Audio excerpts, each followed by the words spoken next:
Hi there, my name is Peter Hartman, and you're watching The Appreciationist.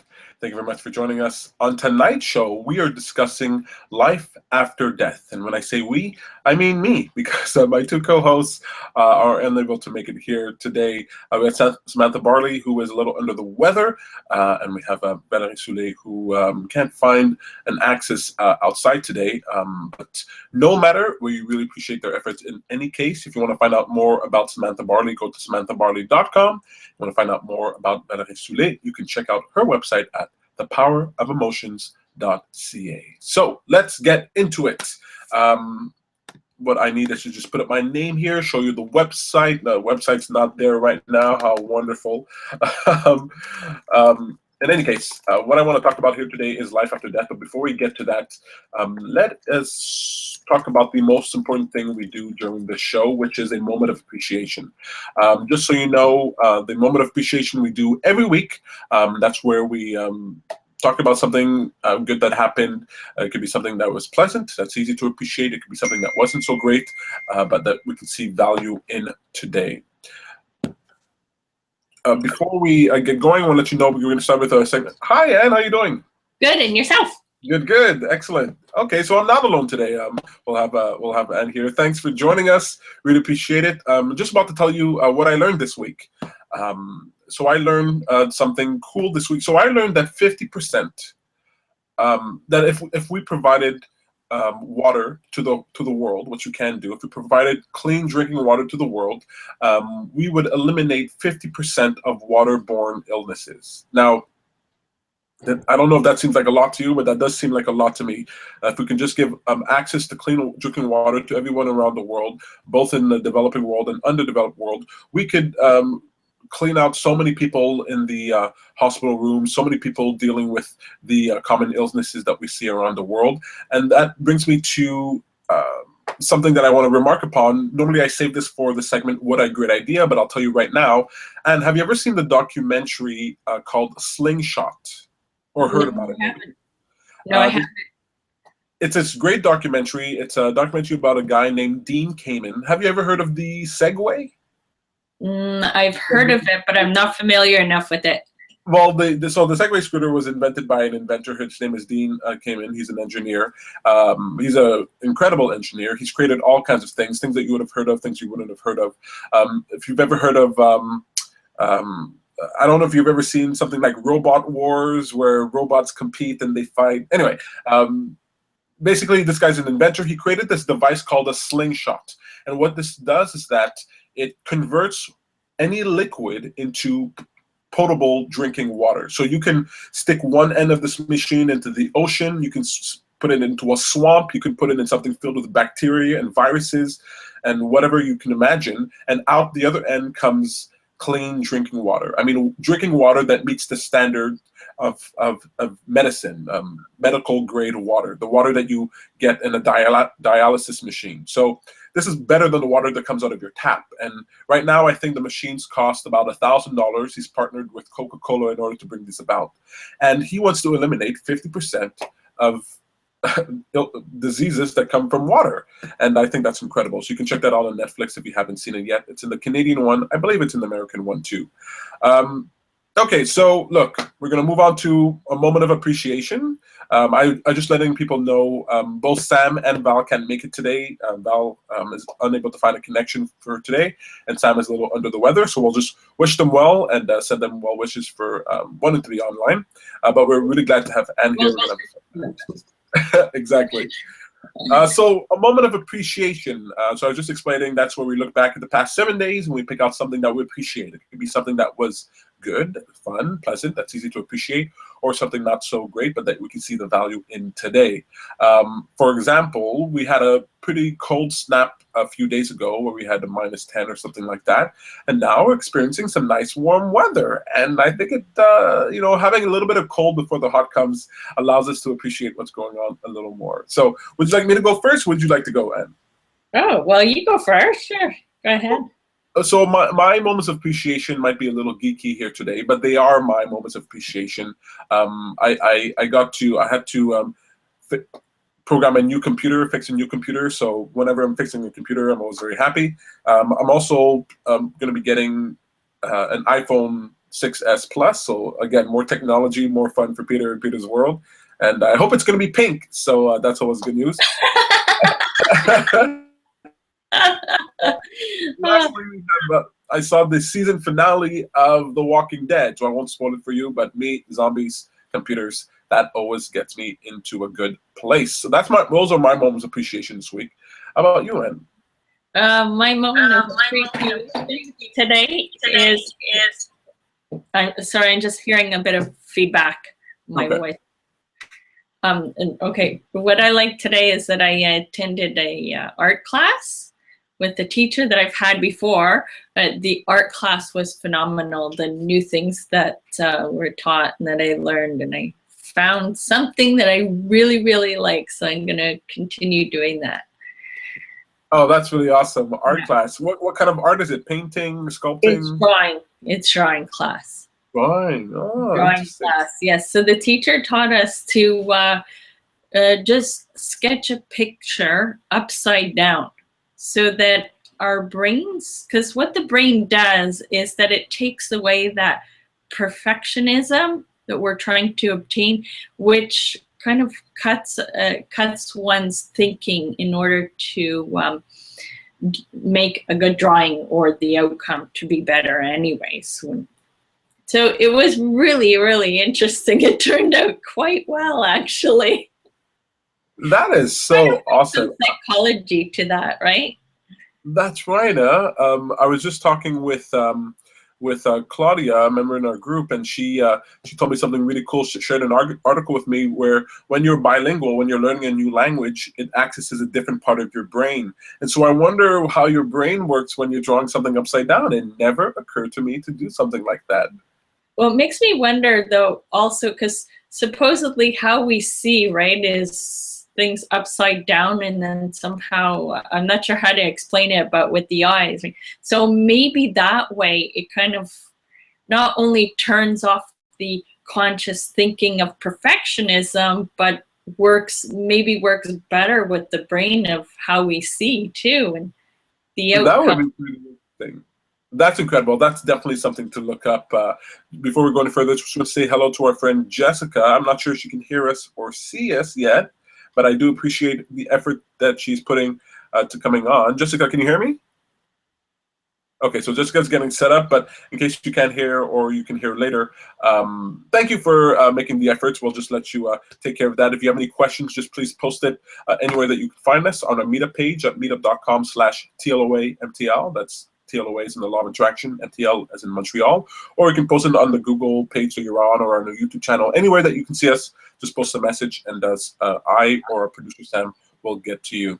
That's really incredible. Honestly, it's rare that I hear something that I've never considered before, and I want to draw now upside down. Like I'm gonna do that after this show. I'm definitely gonna give it a try. Try something simple like maybe a cartoon, or I don't know, whatever kind of more animated version of something, because then it's easy to start with. The teacher had us start with, I don't have it beside me, but it was the elves from the Brothers Grimm. Anyway, it's a really interesting picture, but yeah, I like it. Like it's really cool. Animated. That's really cool. You know what I do sometimes is that I write backwards. So I'll start with the end of a sentence and I'll move my way up. Very difficult to do, but a fun kind of exercise. I like that. I'm gonna have to keep that in mind. I bet a lot of things could be fun if you just turn them upside down or put them backwards or something. I think you can have a lot of fun. Well, that's really cool. Moment of appreciation. Are you appreciating the nice warm weather? Absolutely. I was able to bike today, so there we go. There we go. That's right. We got to get our bikes out a little bit. With it. Yeah. Exercise. Look, go ahead. I'm looking forward to the good spirits of people around me. I was just talking to Sam. I was telling her, oh, you know, the bad season has come, but don't worry, it'll be over soon. The warm weather will be gone before you know it. And I was just teasing her because I'm saying all the same things that people who like warm weather tell people who like cold weather. You know, don't worry, winter will be over soon. So I was just sort of picking on her. But it'll be fun to see everybody's good mood now.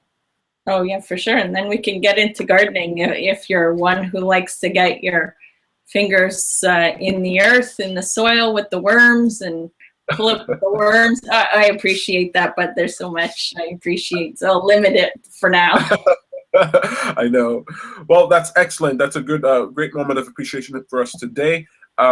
So I mentioned for What a Great Idea, it's a Slingshot. It's a documentary. The reason why Dean Kamen called his machine Slingshot was because he named it after the sling used in the story of David and Goliath. So he's trying to slay this big problem, which is water access around the world, and he's using this device. And so he credits, you know the story of David and Goliath, right? A little bit of it, yes. So basically, Goliath is this. There are two warring sides. There are two sides going to war, and one side sends their best fighter, and the fighter that they send is Goliath. He's this giant. He comes onto the field with this sword, and he's looking for somebody to kill. And the other side, they're so afraid. Nobody wants to go up against Goliath. And so this little shepherd's boy, his name is David, he comes onto the field, and he doesn't have a sword. He doesn't have a bow and arrow. He doesn't have a shield. What he has is a slingshot, this little sort of slingshot. And he puts a stone in, and he lets it go, and the stone hits Goliath in the forehead, and Goliath drops dead. There's the victory, the small against the big, okay? And so he names it the Slingshot because he recognizes that David was only able to slay Goliath because he had this incredible piece of technology, this slingshot. And so I thought it was a beautiful story, a beautiful metaphor, and a definitely incredible documentary to check out. If you are not a subscriber to Netflix, I think it's like $8, $9 a month, you definitely should. And do you remember the days where we used to go to maybe we still do it, go to a video store and you pay $3, $4, $5 for a movie, and then you forget that movie for a few days, and by the time you bring it back to the store, you got to pay $15 in late fees. That was one movie, right? And so I'm always surprised when people don't have Netflix. I'm like, get Netflix. It's $9. It's basic, and you get all the movies, all the documentaries, and there's tons of things on there. So check it out. Okay. The sling. It's the sling. A slingshot. Slingshot. Okay. Yeah, we'll post it on our Facebook page. Just search The Appreciationist on Facebook, and you'll find us. We'll post it there. But yeah, Slingshot. It's available on Netflix. Great documentary. Okay, great. Look, so today our topic is life after death. We have about 15 minutes to talk about it, so that's cool. Jessica, are you there? Okay, so maybe Jessica's just watching. It's perfectly fine. If you're having any trouble, like I mentioned, please send us a message. If anybody else is having trouble, please send us a message. If you want to find out, watch back episodes, you want to see this live, or if you want to participate live, you can just go to theappreciationist.com and then click on live show. So go to theappreciationist.com. The website's right there on the screen, and click on live show. Life after death, Anne, is that a subject that you're interested in? Sure. Yeah. Do you have opinions?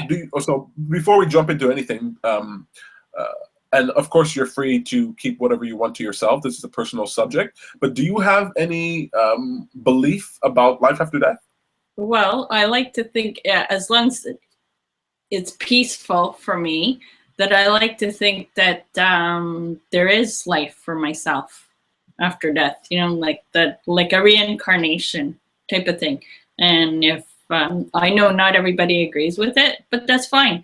It doesn't matter. The point is that it's peaceful for me and it's not harming anybody. So why not have that, that whether it really is or not, why not?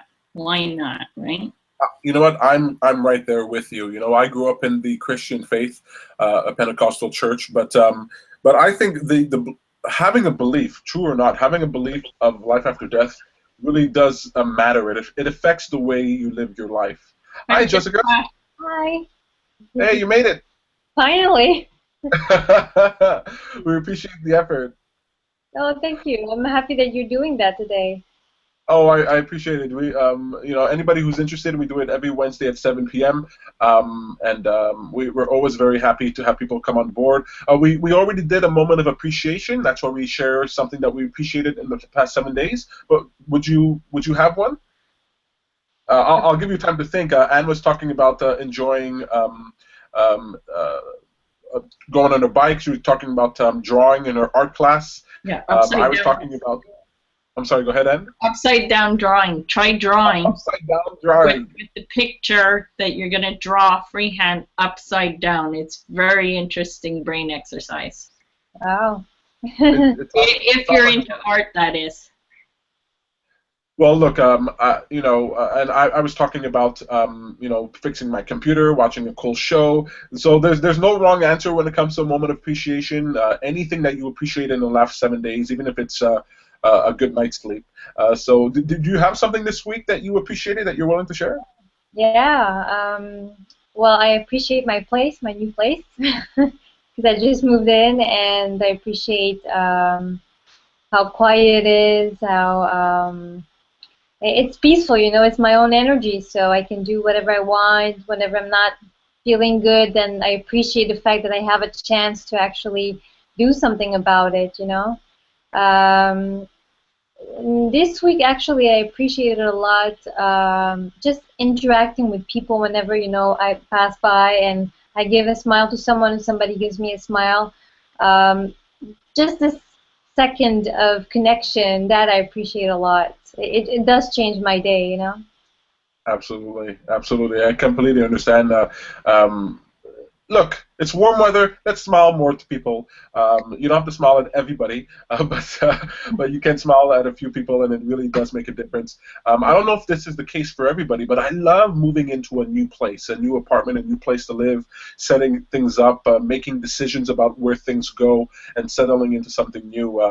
It's a good feeling. Anne, do you like moving into a new place? Does that feel good? Or? Well, I don't have a lot of experience moving all over the place, so I'm pretty much more of a sedentary person. Unless I'm on my bike, that's where I move. So, but yeah, so like when I got married, I thought it was interesting moving into a new place type of thing that I was already familiar with. So it was nice, yeah. Good, good, excellent. Well, thank you so much, Jessica, for sharing that moment of appreciation. We do that every week. Today we're talking about life after death. Now, I know it's a big conversation. We're not gonna, you know, solve anybody's problems here today. We're just having fun talking about this perspective. Now, of course, it doesn't really matter to me what you believe about life after death. It doesn't even matter if you have a belief about life after death. I want to talk about, you know. But I do think there's a benefit to having some type of belief. So I grew up with a Christian background, so I believed in the heaven and hell and things like that. Today my beliefs are a little different. But what I find is that people who have a belief about life after death, I think they understand life in a different perspective. Like you ever like start a book and you're getting near the end and you don't want the book to end? And so the book becomes more meaningful.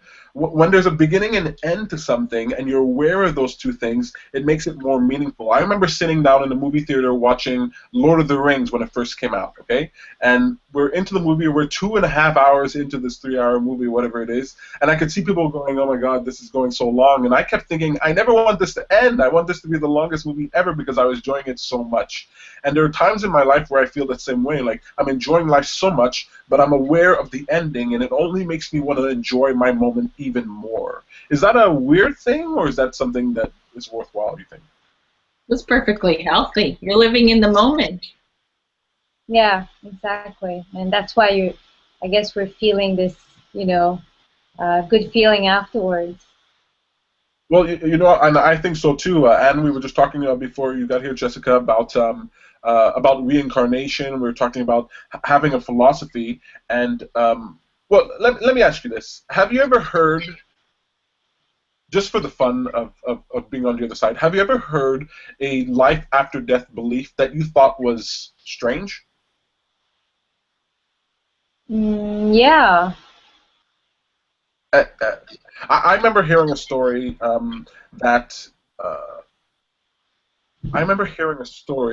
should I say this? I wonder. I heard that some people believe that after you die, that they're in this other world, that there are trees and houses and streets and cities. And I remember thinking how cool that was. I mean, how would it feel? How would it feel? How would my life feel if I thought for sure that when I passed, I would live in this other world? I thought that was a cool idea. and it was a little strange to me, but it helped me sort of make peace with life. You understand what I mean? Like, there's something about having a philosophy about death that allows you to make peace with life, and allows you to give it the type of focus that is meaningful and purposeful. And if there's anything I want people to have a purposeful life. And like when we leave this earth in this lifetime, to have closure with things, with people, with little events, awareness, having learned, then we're more likely to have a more peaceful death and a peaceful afterlife, or whatever it shall be. But the point is that it will be peaceful mostly. Yeah, I mean, that's a key point, really. I agree with what you're saying, Anne. You know, how it's harder for me to hold grudges with people that I care about, because I recognize that any moment could be my last, and I want closure. I want this resolution in my life. And so I wake up, you know, you've heard the expression, live each day as if it's your last. And some people think that means to get 10 credit cards and max them all out. I don't think that's the way we do it. But living each day as if it's your last is to resolve those things in your life, to pay attention to them. And when we recognize I call it the primacy of now, the urgency of now. That now is not just some airy-fairy thing about being in the present moment, is that it matters, because right now is where you can make your decisions. You can't make your decisions tomorrow, and you can't make your decisions yesterday. You can only make them now. And when it comes to death, it just reminds me on a regular basis. I mean, maybe I'm a little obsessed about the subject, you know. Some of us. It's actually a great subject, and it's actually very important to, you know, talk about it like you do. It's you know, whatever we do now will affect how we die and what comes after. That's what I believe. So that's true.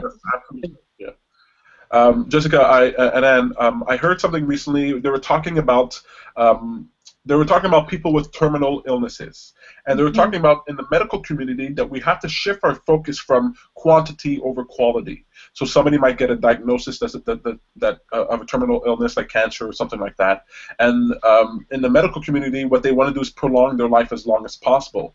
And sometimes they do it in means that creates a quality of life that isn't so great, you know, when you're talking about chemotherapy, when you're talking about this or that, when you're talking about surgery.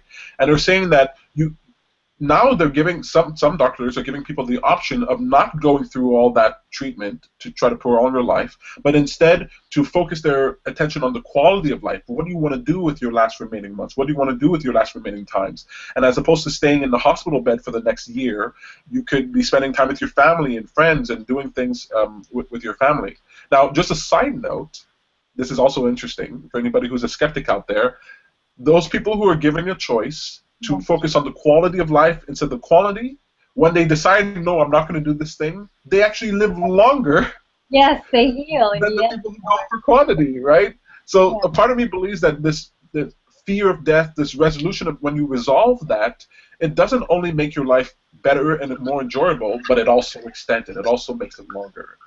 Right. That's really interesting, because the moment you surrender to death, that's when you actually start living.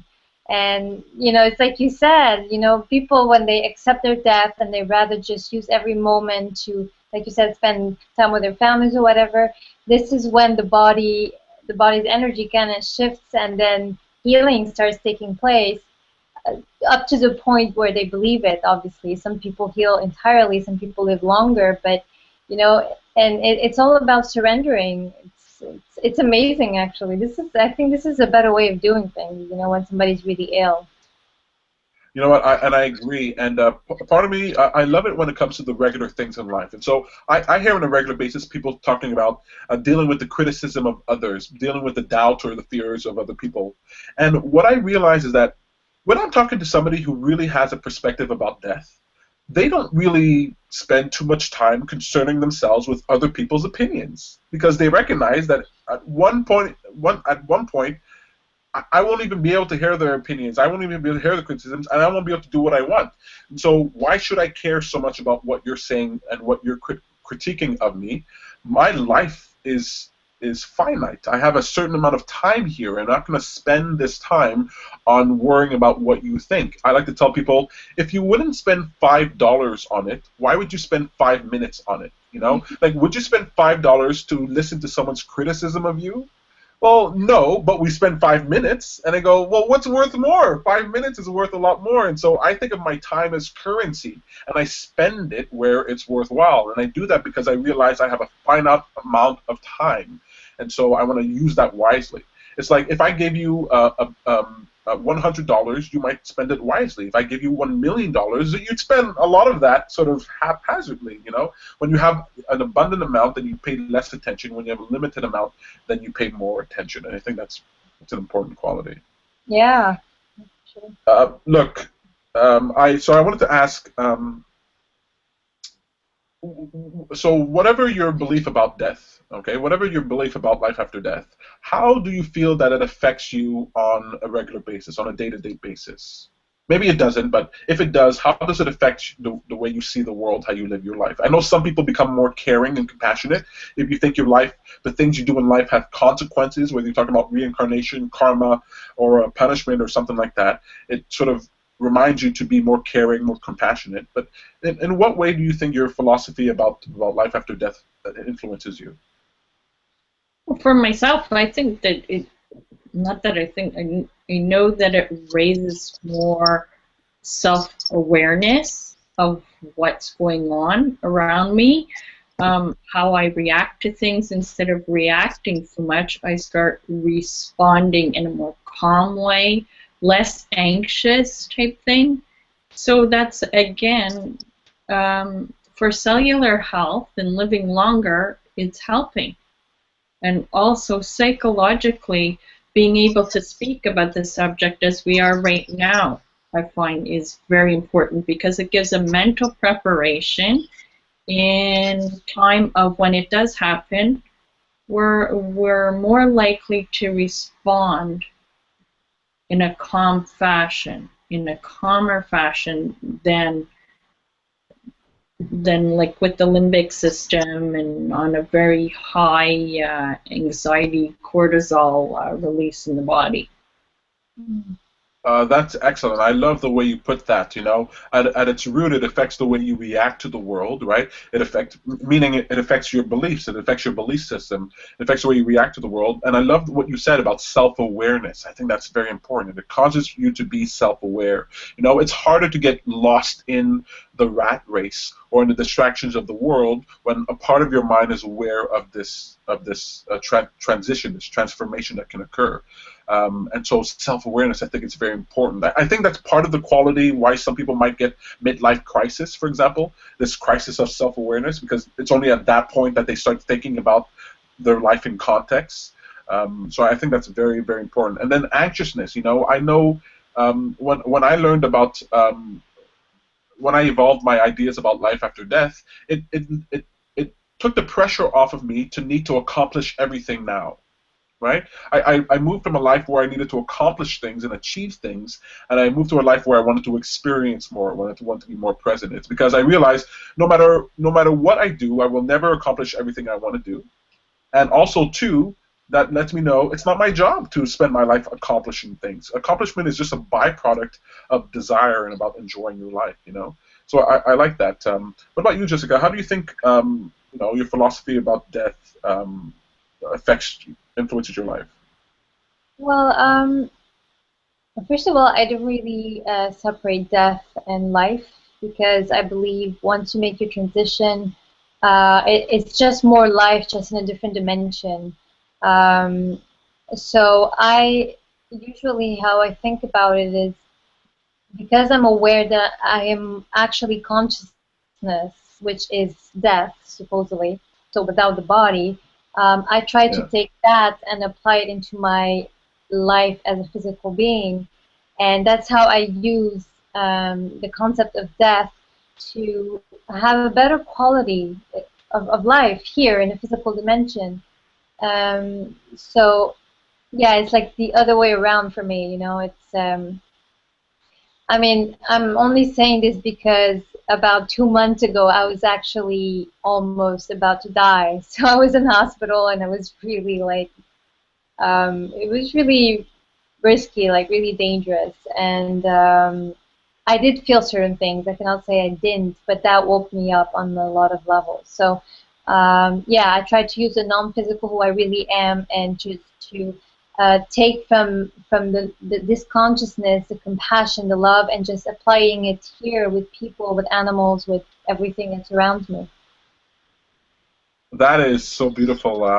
I love the answers you guys are giving here today. It's incredible. Dimensionality, yes, that's right. One of the greatest things I learned about death, and what Jessica's saying here, is that it causes you to become aware of who you really are. And who you really are isn't just a physical being. Who you really are is the consciousness that you are. It's all the things you care about. It's the connections that you make. It's the energy that of who you are. And although that does transform itself radically from physical to non-physical, even qualifying that as death in itself isn't exactly accurate, right? When Anne, you talk about reincarnation, that's not the same way of looking at death that other people look at it, like a finality. It's just a transition. And I think that's very important. Once we start recognizing that we're not just limited to our physical form, of course that's going to affect the way we live our lives. It's going to affect the way what we care about. Instead of waking up in the morning, and maybe I'm not the one to talk about this, but waking up in the morning looking to get the new iPhone, right? You're looking to get more stuff. You're going to be looking about, you know, what can I do with my time? How can I connect more? How can I become more of myself? How can I bring the non-physical self to the physical plane more acutely, so that I do feel the now even more? I think it's a beautiful way of looking at life. And part of me, I'm just saying this a little bit on the side, wishes that everybody could have an experience, whether radical or not, that forces them to consider this important topic and to become awake, like you're saying. I think the people who are the most awake in this world are people who've had some type of experience with this transitional state. It could be yourself, it could be a loved one that you're dealing with, it could be a pet, an animal. I know a lot of people, the first experience with death comes with their animals, with their pets and the things around them. And so dimensionality, I think it's crucial, it's very important. So I love what both are saying. The way you react to life, becoming more self-aware, and also accepting who you really are, accepting that you're not just this physical being. And man, if I could change one thing in people's lives, was to remind them that you are not just a physical being, that you are far more non-physical than you are physical. Like if I asked you, Anne or Jessica, to define yourself, yeah, you could say I have 10 fingers and 10 toes, I'm assuming. You can say that I'm a human being on this planet, blah, blah, blah, but then all of a sudden you'd have to describe things that are non-physical, right? I'm a lover of life, I'm a passionate person, I care about this or that, and then you start realizing if you wanted to describe who you are accurately, you would actually have to describe far more non-physical things than physical things, right? You'd have to tap into those things that we identify as soul, the essence of who you are. And when your physical self is... I'm sorry, Anne, go ahead. Sorry, quantum energy. That's where I live by. Quantum energy. It makes sense to me. It works for me. It's peaceful. Doesn't harm anybody. So let me have it and be on my way peacefully. Live my life and enter into whatever next one there may be. And I love that word. Yeah, I think if there's a magic word when it comes to you know what we're talking about, it's energy. You know, and I think even when people talk about spirit or soul, they're referring to energy. Matter comes from energy, and matter returns to energy, and that's who we are. And once we recognize that, then we tap into our true potential. Then we tap into what we can use in order to move forward. And I promise you, if you look into the eyes or the mind or the hearts of those people that you consider to be successful in any way, they have an acute awareness and a knowledge about this beginning and end, about the transitions that happen in life. They understand the meaning and purpose of the now, whether they can articulate it or not. And if this conversation helps at all for people who are listening, to just think about it. Just think about what you believe.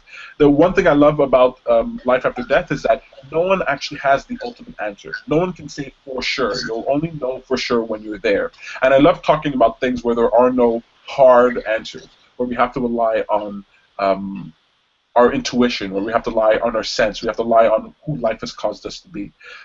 You can open up a book and find out about the sun and about the earth and about the fishes in the sea, but there's no book you can open up to find the facts about life after death. And so that's where the artistic mind comes in. That's where the creative self comes in, and you have to shape and define what you want to believe. And nobody gets to say that what you believe should not be. You get to choose that on your own. That's true. Look, I really love this conversation. Could talk about it all night, but our show has to come to an end. Just before I thank our friends for being here, I just have our last segment of the show is called "What's for Dinner?" And it's just, look, I wanted you to tell me, what did you eat in the last 7 days that you found interesting, that you enjoyed? It doesn't have to be special. It can be the most boring thing in the world. It can be a chocolate bar. But what did you eat in the last 7 days? It could even be what you're about to eat tonight if you haven't eaten yet that you've enjoyed. I had an apple pie type thing yesterday. Oh man, was it good! It was like the perfect blend of sweet and tart. It was so delicious. Have you gals eaten anything in the last 7 days, or about to eat anything that was good?